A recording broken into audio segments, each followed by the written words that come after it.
संपूर्ण भारतभर तसेच भारताबाहेरही आज गणरायाचं आगमन या ठिकाणी होत आहे। त्या निमित्ताने श्री माऊली वारकरी गुरुकुल आश्रम, अनाथालय व गोशाळा तसेच संत ज्ञानेश्वर विद्यालयामध्ये आपल्या या संस्थेचे संस्थापक अध्यक्ष अनाथांची माऊली गुरुवर्य आदरणीय महाराज यांच्या उपस्थितीमध्ये आपल्या गुरुकुल आश्रमामध्ये या ठिकाणी गणरायाचं आगमन झालेलं आहे।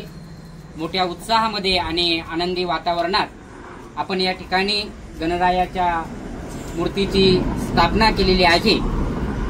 मी आजच्या या सुंदर अशा प्रसंगी आपल्या या संस्थेचे संस्थापक अध्यक्ष आदरणीय महाराज मी यांना विनंती करतो की कृपया आपण आजच्या या गणेश उत्सवाच्या निमित्तानं या ठिकाणी शुभेच्छा द्याव्यात। आज सोन्याचा दिवस म्हणजे भगवान गणरायाचं आगमन।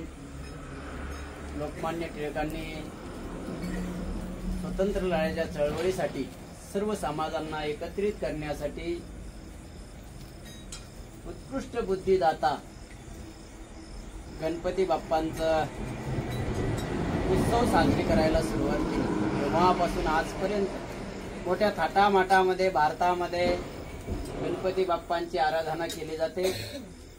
10 दिवस गणपती बाप्पा आपल्यामध्ये आनंदाने राहतात, आनंदाने खेळतात। आपणही सर्वांनी 10 दिवस गणपती बाप्पा बरोबर बोलायचंय, खेळायचंय, आनंदाने राहायचंय।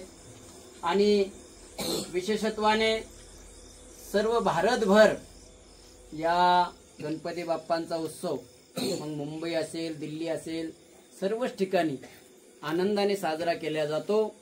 आपल्याही माऊली वारकरी गुरुकुल आश्रम, निल्लोड फाटा अनाथालय तसेच संत ज्ञानेश्वर विद्यालयामध्ये माऊलीच्या कृपेने गणपती बाप्पांचं आगमन झालंय। त्या गणपती बाप्पांच्या आशीर्वादाने सर्वांना गणपती बाप्पा कृपाचित्र आशीर्वादला देव ही गणपती बाप्पाच्या चरणी प्रार्थना करू आणि सर्वांनी एकदा मोठ्याने जय जयकार करायचा। गणपती बाप्पा